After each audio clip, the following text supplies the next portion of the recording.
Hi friends, എല്ലാവർക്കും ഷോബഫിൻ്റെ പുതിയൊരു എപ്പിസോഡിലേക്ക് സ്വാഗതം. ദ ഗുഡ് ബാഡ് മദറിൻ്റെ ഫസ്റ്റ് എപ്പിസോഡിൻ്റെ പാർട്ട് 2 ആണ് കാണാനായി പോകുന്നത്. ആ പന്നി ഫാം ഒഴിപ്പിക്കാനായി അവിടുത്തെ നാട്ടുകാരെല്ലാവരും കൂടി അങ്ങോട്ടേക്ക് വരുന്നത് കാണിച്ചാണ് ഇന്നത്തെ എപ്പിസോഡ് ആരംഭിക്കുന്നത്. ഇദ്ദേഹമാണ് ഗ്രാമത്തലവനായ ചായോ. ഇയാളുടെ ഭാര്യയാണ് ഈ മേക്കപ്പ് ഇട്ടിരിക്കുന്ന ചേച്ചി. അവിടെ എത്തുമ്പോഴാണ് ഫാം നടത്തുന്നത് ഒരു ലേഡിയാണെന്ന് അവർ അറിയുന്നത്. കൂട്ടത്തിൽ അവർ പ്രഗ്നന്റ് ആണെന്നും അറിയുന്നതോടെ അവരുടെ ദേഷ്യമൊക്കെ ഒന്ന് കെട്ടടങ്ങും. ആ കൂട്ടത്തിൽ ഒരു ലേഡിയും പ്രഗ്നന്റ് ആയിരുന്നു. ഇതാണ് അവരുടെ ഹസ്ബൻഡ്. അവർക്ക് ഒരു ആൺകുട്ടി ഉണ്ടാകണമെന്നാണ് ആഗ്രഹം. മറ്റൊരു സ്ത്രീയുടെ മുതുകിൽ ഒരു കുഞ്ഞിനെ തൂക്കിയിട്ടിട്ടുണ്ട്. ഇവന്റെ പേര് സാം എന്നാണ്. ഇവരുടെ ഹസ്ബൻഡാണ് ഇദ്ദേഹം. ഇങ്ങനെ സംസാരിച്ചുകൊണ്ടിരിക്കുന്നതിനിടയിലാണ് യോങ്സോയ്ക്ക് പെട്ടെന്ന് വയറുവേദന വരുന്നത്. ഇത് ചെറിയൊരു ഗ്രാമമായതുകൊണ്ട് തന്നെ ഹോസ്പിറ്റലിലേക്ക് കൊണ്ടുപോകാനുള്ള സൗകര്യമൊന്നുമില്ല. ഫോൺ വിളിക്കാനായി ചായോ റേഞ്ച് തപ്പി മതിലിന്റെ മണ്ടയ്ക്കൊക്കെ വലിഞ്ഞു കയറുന്നുണ്ട്. ബാക്കി 2 ആണുങ്ങളും കൂടെ അവിടെ ഇരുന്ന് പ്രാർത്ഥന തുടങ്ങും. അകത്ത് ഇതേ സമയം ആ അമ്മുമ്മയാണ് യോങ്സോണിന്റെ പ്രസവം എടുക്കുന്നത്. അങ്ങനെ യോങ്സോണിന് ഒരു ആൺകുട്ടിയാണ് ജനിക്കുന്നത്. ചോയുടെ ആഗ്രഹപ്രകാരം കാങ്ഹോ എന്ന് അവന് പേരിടും. ഇത് പുറത്തുള്ളവരോട് വന്ന് പറയുന്നതും പ്രഗ്നന്റ് ലേഡിയുടെ ഹസ്ബൻഡ് പെട്ടെന്ന് പൊട്ടിക്കരയും. ഇത് കാണുന്ന ബാക്കിയുള്ളവർ കാര്യം തിരക്കുന്നതും ഒന്നുമില്ല, ഞാനൊന്ന് പ്രാക്ടീസ് ചെയ്ത് നോക്കിയതാണ്, അടുത്തതായി എന്റെ കുഞ്ഞല്ലേ വരാൻ പോകുന്നത്. ഇത് കേട്ട് ബാക്കി എല്ലാവരും ചിരിക്കും. ഇത് കണ്ടുവരുന്ന പ്രഗ്നന്റ് ലേഡി പെട്ടെന്ന് വയറിൽ പിടിച്ച് വേദനിക്കുന്നുണ്ട് എന്ന് പറഞ്ഞ് വിളിക്കും. ഓ, നീയും പ്രാക്ടീസ് തുടങ്ങിയോ എന്ന് അവര് കളിയാക്കി ചോദിക്കുന്നുമുണ്ട്. പിന്നീടാണ് അത് കളിയല്ല, അവർക്കും ഡെലിവറി ടൈം ആയതിന്റെ പെയിൻ ആണെന്നത് മനസ്സിലാകുന്നത്. പെട്ടെന്ന് തന്നെ അമ്മുമ്മ വെള്ളം ചൂടാക്കാനായി പറഞ്ഞ് അവരെയും റൂമിലേക്ക് കൊണ്ടുപോകും. ചായോ ആകട്ടെ നേരത്തെ ഓടിക്കയറിയതുപോലെ പിന്നെയും ആ മതിലിന്റെ മണ്ടയ്ക്ക് തന്നെ വലിഞ്ഞു കയറി ഫോൺ വിളിക്കാനായി തുടങ്ങും. അങ്ങനെ അവർക്ക് ജനിക്കുന്നത് ഒരു പെൺകുട്ടിയാണ്. അവൾക്ക് മിജോ എന്നാണ് പേരിടുന്നത്. പിന്നീട് കാണിക്കുന്നത് അവരുടെ കുട്ടിക്കാലമാണ്. ക്ലാസ്സിലിരിക്കുന്ന മിജോ, നിനക്ക് അമ്മയോട് ചോദിച്ച് ഒരു ദിവസത്തേക്ക് പഠിക്കാതെ ഞങ്ങളുടെ കൂടെ പിക്നിക്കിന് വന്നുകൂടെ എന്ന് കാങ്ഹോയോട് ചോദിക്കും. അപ്പോഴാണ് സാം അങ്ങോട്ടേക്ക് വന്ന് അവന്റെ തലയിലേക്ക് ഒരു ഷൂ എടുത്തെറിയുന്നത്. പക്ഷേ കാങ്ഹോ പ്രതികരിക്കാതെ മിണ്ടാതിരിക്കും. സാം വന്ന് ഷൂ എടുത്തു. ഹോ, ഇതിനെന്തൊരു നാറ്റമാണ്, പന്നിയുടെ വേസ്റ്റ് പോലെ നാറുന്നുണ്ട് എന്ന് പറഞ്ഞ് കളിയാക്കും.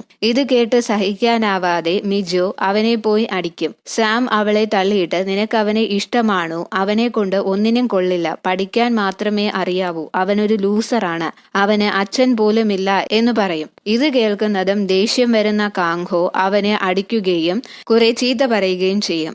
അന്ന് വീട്ടിൽ ചെല്ലുന്നതും കാങ്ഹോയുടെ അമ്മ, നീ എവിടെ നിന്നാണ് ഈ ചീത്ത വാക്കൊക്കെ പഠിച്ചത് എന്ന് പറഞ്ഞ് അവനെ ഒരുപാട് അടിക്കും. അവനാണ് എന്നെ ആദ്യം വിളിച്ചതെന്ന് കാങ്ഹോ പറയുന്നുണ്ട്. പക്ഷെ അതൊന്നും കേൾക്കാതെ കാങ്ഹോയെ വഴക്ക് പറഞ്ഞ് പിന്നെയും പൊതിരെ തല്ലും. കുറച്ചു കഴിഞ്ഞ് അടി കിട്ടിയ വേദനയിൽ കരഞ്ഞു കരഞ്ഞാണ് ഫുഡ് കഴിക്കുന്നത്. കാങ്ഹോയോട് അവന്റെ അമ്മ, പന്നിയുടെ വേസ്റ്റ് ആയാൽ അത് നാറും, പിന്നെ നിനക്ക് അച്ഛനില്ല എന്ന് പറഞ്ഞത് സത്യമായിട്ടുള്ള കാര്യമാണ്. അതിന് ഇങ്ങനെ കിടന്ന് അടിയുണ്ടാക്കുകയല്ല ചെയ്യേണ്ടത്, പഠിച്ച് നല്ലൊരു പ്രോസിക്യൂട്ടർ ആവുക. പിന്നീട് നിന്നോട് ഇങ്ങനെ ആരും സംസാരിക്കാനോ കളിയാക്കാനോ ഉള്ള ധൈര്യം കാണിക്കില്ല. അതിനെയാണ് പവർ എന്ന് പറയുന്നത്. എന്നെ പിക്നിക്കിന് വിടുമോ എന്ന് ഖാങ് ചോദിക്കുന്നുണ്ടെങ്കിലും ലൈഫിൽ സക്സസ് ആകാനായി കുറച്ചു കാര്യങ്ങൾ സാക്രിഫൈസ് ചെയ്യണം എന്ന് കാങ്ഹോയുടെ അമ്മ പറയും. ഫുഡ് കഴിക്കാനായി സ്പൂൺ എടുക്കുന്നതും, ഫുഡ് കഴിച്ച് മതിയെങ്കിൽ നിർത്തിക്കോ, കൂടുതൽ കഴിച്ചാൽ പഠിക്കാൻ പറ്റില്ല, ഉറക്കം വരും, ദാ ബാക്കി കൂടി ഇരുന്ന് പഠിക്കാനായി പറഞ്ഞ് അമ്മ ബുക്ക് കൊടുത്തിട്ട് പോക്കും. കാങ്ഹോ അവന്റെ ബാഗിൽ നിന്നും പിക്നിക്കിന് പോകാനുള്ള ഫോം എടുത്ത് അതിൽ റീസൺ എഴുതേണ്ടിടത്ത് ബാഡ് മദർ എന്ന് എഴുതും. പിന്നീട് കാണിക്കുന്നത് വലുതായ മിജോയെയും കാങ്ഹോയെയുമാണ്. ഇന്ന് മിജോയുടെ ബർത്ത്ഡേ ആണ്. ഇതേ ദിവസം തന്നെയാണ് കാങ്ഹോയുടെയും ബർത്ത്ഡേ. രാവിലെ അമ്മയെ കൊണ്ട് സൂഷി ഉണ്ടാക്കി അത് മുഴുവനും എടുത്തോണ്ട് പോകുന്നത് കണ്ട് അമ്മ മിജോയെ ഇട്ടോട്ടിക്കും. പിന്നീട് അവരുടെ സ്കൂളാണ് കാണിക്കുന്നത്. ഉച്ചയ്ക്ക് ഫുഡ് കഴിച്ചു കഴിഞ്ഞ് ബാക്കി സമയം വെറുതെ കളയാതെ കാങ്ഹോ ബുക്കുമായി റൂമിലേക്ക് പഠിക്കാനായി പോകും. കാങ്ഹോ അവിടെ വരുമെന്നറിയാവുന്ന മിജോ അവൻ വരുന്നതിന് മുൻപേ തന്നെ അവിടെ ഒളിച്ചിരിക്കും. ഇതൊന്നും അറിയാത്ത സാം ഗ്രൗണ്ടിൽ കളിച്ചുകൊണ്ടിരിക്കുന്നതും കാങ്ഹോ റൂമിലേക്ക് പോകുന്നത് കണ്ട് പുറത്തു നിന്ന് റൂം പൂട്ടും. മിജോയും അകത്ത് തന്നെ ഉണ്ടായിരുന്നു. ഇതാ നിന്റെ ബർത്ത്ഡേ ഗിഫ്റ്റ് എന്ന് പറഞ്ഞ് രാവിലെ വീട്ടിൽ നിന്ന് കൊണ്ടുവന്ന സൂഷി എടുത്ത് കാങ്ഹോയ്ക്ക് കൊടുക്കും. അതിലെ ക്യാരറ്റ് എനിക്ക് ഇഷ്ടമല്ല എന്ന് പറഞ്ഞ് ക്യാരറ്റ് മാത്രം മാറ്റി വയ്ക്കും. അങ്ങനെ അതിലെ 2 കഷ്ണം കഴിച്ചതിന് ശേഷം എനിക്ക് കൂടുതൽ കഴിച്ചാൽ ഉറക്കം വരും, എനിക്ക് ബാക്കി പഠിക്കാൻ പറ്റില്ല എന്ന് പറഞ്ഞ് ബാക്കി അവളുടെ കയ്യിൽ തന്നെ തിരിച്ചു കൊടുക്കും. അങ്ങനെ ബെല്ലടിച്ച് റൂം തുറക്കാനായി നോക്കുന്നതുമാണ് റൂം പുറത്തു നിന്ന് പൂട്ടിയിരിക്കുന്ന കാര്യം അവരറിയുന്നത്. ക്ലാസ് ടൈം ആയതുകൊണ്ട് തന്നെ ഗ്രൗണ്ടിൽ കുട്ടികളൊന്നും കാണില്ല. അതുകൊണ്ട് തന്നെ ഇവർ വിളിക്കുന്നതും ആരും കേൾക്കില്ല. മിജോയ്ക്ക് കാങ്ഹോയോട് ഇഷ്ടമുള്ളത് കൊണ്ട് തന്നെ ഇതാണ് പറ്റിയ അവസരമെന്ന് കരുതി മിജോയും ഇനി കൂടുതലൊന്നും വിളിക്കണ്ട, നമുക്ക് ഇവിടെ തന്നെ കുറച്ചു നേരം വെയിറ്റ് ചെയ്യാമെന്ന് പറയും. അങ്ങനെ കുറെ കഴിയുന്നത് മിജോയ്ക്ക് വിശക്കുന്നെന്ന് പറഞ്ഞ് കയ്യിലിരിക്കുന്ന ഒരു മിഠായി എടുത്ത് കഴിക്കും. ഇനി ഒരിക്കലും ഇങ്ങനെ ഒരു അവസരം കിട്ടില്ല എന്ന് കരുതി മിജോ അവനോട് ഇഷ്ടം തുറന്നു പറയാനായി ചെല്ലും. പക്ഷെ അപ്പോഴും കാങ്ഹോ പഠിക്കുന്ന തിരക്കിലാണ്. ഇത്രയും സുന്ദരിയായ ഒരു പെൺകുട്ടി നിന്റെ മുൻപിൽ ഈ റൂമിൽ ഒറ്റയ്ക്ക് കിട്ടിയിട്ടും നീ ഇപ്പോഴും ബുക്ക് എടുത്ത് വെച്ച് പഠിക്കുകയാണോ എന്ന് ചോദിക്കും മിജോ. ഖാങ്ങിന്റെ അടുത്തേക്ക് വളരെ ക്ലോസ് ആയി വന്ന് എൻ്റെ മുഖത്തേക്ക് നോക്ക് എന്ന് മിജോ പറയുന്നതും അവൻ വായിച്ചുകൊണ്ടിരുന്ന ഒരു സെന്റൻസ് അവളുടെ മുഖത്തേക്ക് നോക്കി പറയും. ഇത് നാളെ പരീക്ഷയ്ക്ക് ഉറപ്പായും ചോദിക്കുമെന്ന് പറയുന്നത് കേൾക്കുന്ന മിജോ ദേഷ്യത്തോടെ ഇവനോട് പറഞ്ഞിട്ട് കാര്യമില്ല എന്ന് മനസ്സിലാക്കി നേരെ പോയി അവിടെ ഇരിക്കുന്ന ഒരു റിംഗ് എടുത്ത് കറക്കാനായി തുടങ്ങും. നല്ല സ്ലിം ആയിട്ട് വേണം എനിക്ക് നിന്നെക്കാട്ടിലും കാണാൻ കൊള്ളാവുന്നതും പണക്കാരനുമായ ഒരു പയ്യനെ കെട്ടാൻ. നീയൊക്കെ ഇവിടെ ജീവിതകാലം മുഴുവനും പഠിച്ച് പഠിച്ച് കിടക്കത്തേ ഉള്ളൂ എന്ന് പറഞ്ഞ് ദേഷ്യത്തോടെ ആ റിങ് സ്പീഡിൽ കറക്കാനായി തുടങ്ങും. ഇത് കാണുന്നതും കാങ്ഹോയ്ക്കും ചിരി വരും. പെട്ടെന്നാണ് കഴിച്ചുകൊണ്ടിരിക്കുന്ന മിഠായി മിജോയുടെ തൊണ്ടയിൽ കുരുങ്ങുന്നത്. ഇതേ സമയം കാങ്ഹോയുടെ അമ്മ കാങ്ഹോയുടെ ബർത്ത്ഡേ ആയതുകൊണ്ട് തന്നെ സ്പെഷ്യലായി കുറെ ഫുഡും കേക്കും ഒക്കെ ഉണ്ടാക്കി അവനായി വെയിറ്റ് ചെയ്തിരിക്കുകയാണ്. കുറെ നേരമായി കാണാത്തത് കൊണ്ട് തന്നെ മിജോയെ അന്വേഷിച്ച് ചെല്ലുമ്പോഴാണ് മിജോയും മിസ്സിംഗ് ആണെന്നത് അറിയുന്നത്. അങ്ങനെ കാങ്ഹോയുടെ അമ്മയും മിജോയുടെ അമ്മയും അവിടുത്തെ ഗ്രാമത്തലവനായ ചായോയും അയാളുടെ ഭാര്യയായ മേക്കപ്പ് ചേച്ചിയും കൂടെയാണ് അന്വേഷിച്ചിറങ്ങുന്നത്. അങ്ങനെ അവരെല്ലാവരും കൂടെ സാമിന്റെ വീട്ടിലേക്കാണ് ആദ്യം ചെല്ലുന്നത്. അവിടെ ചെന്ന് മിജോയും കാങ്ഹോയും മിസ്സിംഗ് ആണെന്ന് പറയുമ്പോഴാണ് സാം മിജോയും അവന്റെ കൂടെ ഉണ്ടായിരുന്നു എന്ന് പറഞ്ഞ് വിളിച്ചോണ്ട് ഓടുന്നത്. അവരും അവന്റെ പിറകെ പോകും. അതേസമയം അവിടെ മിജോയുടെ തൊണ്ടയിൽ കുരുങ്ങിയിരിക്കുന്ന മിഠായി എടുക്കാനുള്ള ശ്രമത്തിലാണ് കാങ്ഹോ മിജോയുടെ വയറ്റിൽ അമർത്തി ആ മുട്ടായി പുറത്തേക്കെടുക്കാൻ ശ്രമിക്കുന്നതും റൂം തുറക്കുന്നതും ഒരേ സമയത്താണ്. ഈ സീനാണ് അവരെല്ലാം കാണുന്നത്.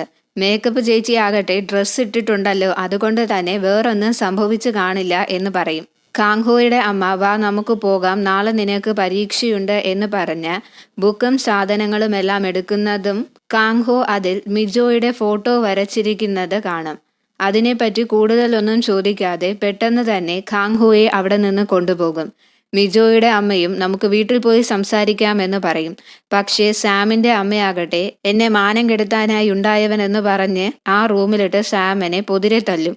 വീട്ടിലെത്തുന്നതും നിനക്ക് വേണ്ടിയാണ് ഫുഡും കേക്കും ഒക്കെ വാങ്ങി ഞാൻ വെയിറ്റ് ചെയ്തത്, നിനക്ക് വിശക്കുന്നില്ലേ, വാ വന്നിരുന്ന് കഴിക്കാനായി പറയും. പക്ഷേ കാങ്ഹോ ഞാൻ സൂഷി കഴിച്ചു, അതുകൊണ്ട് തന്നെ എനിക്ക് വിശക്കുന്നില്ല എന്ന് പറയും. എങ്കിൽ പഠിച്ചിട്ട് പോയി കിടന്നുറങ്ങാനായി പറഞ്ഞുവിടും. അടുത്ത ദിവസം കാങ്ഹോയെ അമ്മയാണ് എക്സാമിന് കൊണ്ടാക്കുന്നത്.